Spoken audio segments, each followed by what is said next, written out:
There is a sentence that has been repeated so many times, it stopped being advice and became a belief. Renting is throwing money away. Say it to a 25-year-old trying to build a life and watch what happens. Watch them panic. Watch them calculate. Watch them sacrifice. Watch them do everything they were told to do to escape the shame of paying someone else's mortgage. This is the story of Marcus and Claire. And it begins, like most financial disasters begin, with the best intentions in the world. Marcus was 28. Claire was 28. They had been together for 4 years. They were careful with money. They drove used cars. They cooked at home. They said no to vacations they couldn't afford. For 3 years they saved. Every month, without exception. They gave up dinners out. They gave up weekend trips. They gave up the small pleasures that make ordinary Tuesdays feel worth living because they had a goal, and the goal felt righteous. $42,000. That was the number. That was what 3 years of sacrifice looked like in a savings account. It wasn't enough to feel rich, but it was enough to feel ready. In 2016, Marcus and Claire bought a house in the suburbs of Austin, Texas. $340,000, 30-year mortgage, 4.2% interest rate, monthly payment $1,840. Property taxes and insurance on top, $600. Total monthly commitment, $2,440, every single month, for 30 years. They signed the papers on a Thursday morning. Claire cried. Marcus squeezed her hand. The agent handed them the keys and told them, "Congratulations, you're homeowners now." And they believed that what they were holding in their hands was security. They moved in on a Saturday. They painted the living room a shade of green they had argued about pleasantly for 2 weeks. They planted tomatoes in the backyard. They told their parents. They told their friends. They felt like they had won something. And for 30 days they had. Then the inspection report came back. The roof. Not leaking yet, but close. The inspector used the word imminent, which is a professional way of saying you don't have much time. $18,000. They looked at each other across the kitchen table in the house they had just bought, and they paid it. Because what was the alternative? Because that's what homeowners do. They rebuild the emergency fund, month by month. Slower now. But they do it. Because they are responsible people, and responsible people handle things. Year 2. August in Texas is not a month. It is a condition. The HVAC system failed on August 11th. The temperature inside the house reached 94 degrees by 2 in the afternoon. The technician came out the next morning, looked at the unit, wrote a number on a piece of paper, $9,000. They paid it, because that's what homeowners do. The emergency fund was gone again. But they still had the house. They still had the dream. They still had the green living room and the tomatoes in the backyard and the keys that meant they had made it. Year 3 began quietly. Marcus had been at his company for 6 years. He was good at his job. His reviews said things like indispensable and consistently exceeds expectations. On a Friday in March, his entire department was eliminated. Not because he was bad at his job, because a new CFO had a mandate, and Marcus's salary was a line item. And line items don't have 6-year reviews or tomatoes in the backyard. He came home that afternoon and sat in the driveway for a long time before going inside. He didn't know how to tell Claire, not because she would blame him, but because the moment he said it out loud, the math would start. And the math was not good. $2,440 a month. Every month. Whether he had a job or not. Whether the roof was holding. Whether the HVAC was running. Whether anything in the world was going right. $2,440 a month. That number does not care about your circumstances. That number does not take a month off. That number is the first thing due and the last thing that waits. For 7 months, Claire's salary covered the mortgage. Barely. They stopped going out. They stopped saving. They cancelled the streaming services. They had the kind of quiet dinners where both people are calculating instead of talking. The house that was supposed to be their foundation had become the thing they were most afraid of.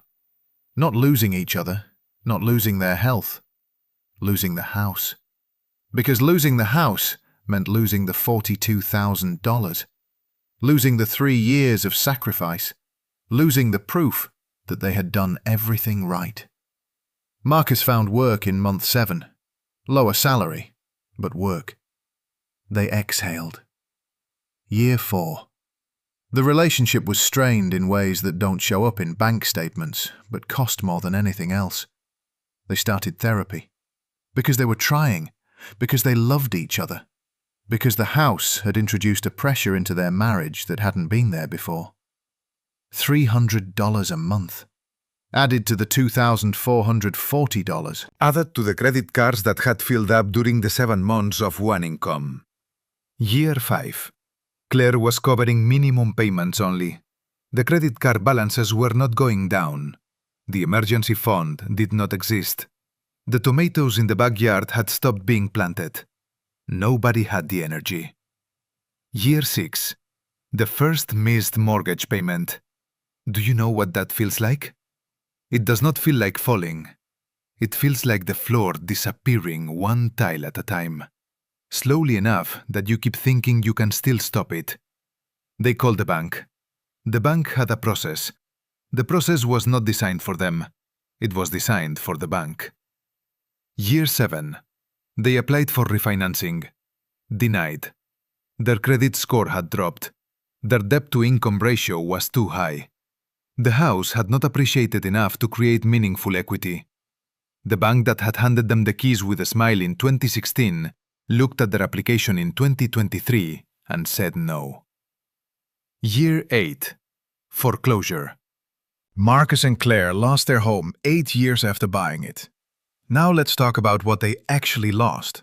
Because this is the part of the story that the people who say renting is throwing money away never want to calculate with you. $42,000 down payment. Gone. $180,000 in mortgage payments over 8 years. Every one of those payments was majority interest in the early years. Not equity, not ownership. Interest. Money paid to the bank for the privilege of using the bank's money. Gone. $31,000 in emergency repairs. The roof that couldn't wait. The HVAC that failed in August. Gone. Total, $253,000 over 8 years. And their equity at the time of foreclosure? 0. Because here is what the brochure doesn't explain when you're sitting across from the smiling mortgage officer with your $42,000 and your dream. In the first 8 years of a 30-year mortgage at 4.2% interest, the overwhelming majority of every payment goes to interest. Not to building equity, not to ownership. Not to you, to the bank. The bank needed a 30-year customer. Marcus and Claire needed to believe they were buying security. Those are not the same thing. Here is a number that will stay with you. In 2016, the same house in the same neighborhood was available to rent for $1,600 a month. Marcus and Claire were paying $2,440. That is $840 more per month. $840 a month invested consistently in a simple broad market index fund over those same 8 years would have grown to over $112,000. Not hypothetically, not in the best case scenario, conservatively. Instead of $112,000, they have nothing. And this is the conversation that gets shut down every time someone tries to have it. Every dollar you pay in mortgage interest, thrown away. Every dollar in property taxes, thrown away. Every dollar in homeowners insurance, thrown away. Every dollar in maintenance and repairs, thrown away.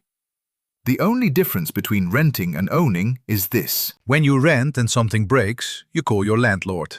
When you own and something breaks, you call your savings account. And if your savings account doesn't answer, you put it on a credit card. And you pay interest on the repair of the house you are already paying interest to own. The myth works like this. You are told that a house is an asset, but an asset puts money in your pocket. A house takes money out of your pocket every single month for 30 years before it even begins to resemble an investment. And only if the market goes up. And only if you don't lose your job. And only if nothing breaks. And only if you stay in the same city. And only if your marriage survives the pressure. And only if your life goes exactly to plan. How many people's lives go exactly to plan? The home ownership myth was built for a specific era. 1950s America. Single-income household. Same job for 40 years. Same city for a lifetime. A market that moved in one direction. That era is gone. The average American now moves 11 times in their lifetime. The average job tenure is 4 years. The average industry disruption cycle is getting shorter every decade. You were given a 30-year product for a world that no longer exists. And the people selling that product have a very strong financial interest in making sure you never do the math. Marcus and Claire are renting now, a smaller place, 2 bedrooms, $1,400 a month. They are investing the difference. They are rebuilding what the house took from them. And they said something recently that is worth sitting with. They said, for the first time in 8 years, we sleep through the night. Not because they gave up on the dream, but because they finally understood what the dream was actually selling them. The bank needed a customer for 30 years. The real estate agent needed a commission. The insurance company needed a premium. The financial system needed people who believed that debt was the same thing as ownership. Marcus and Claire needed to believe that a building with their name on the mortgage was the same thing as security. It wasn't. Security is not a building. Security is not a 30-year obligation you cannot pause and cannot escape and cannot negotiate with when life does what life does. Security is options. Security is liquidity. Security is the ability to move, to change, to adapt without owing anyone anything. Security is not being one broken furnace away from financial collapse. If you are renting right now and someone is making you feel like you are failing, you are not failing. You may be the most financially rational person in the conversation. The question worth asking is not, why am I still renting? The question worth asking is, who benefits from me believing that I should stop? Marcus and Claire asked that question. 8 years too late, but they asked it. And now they know the answer. Do you know someone who needs to hear this story? Have you been told that renting is throwing money away? Tell us in the comments.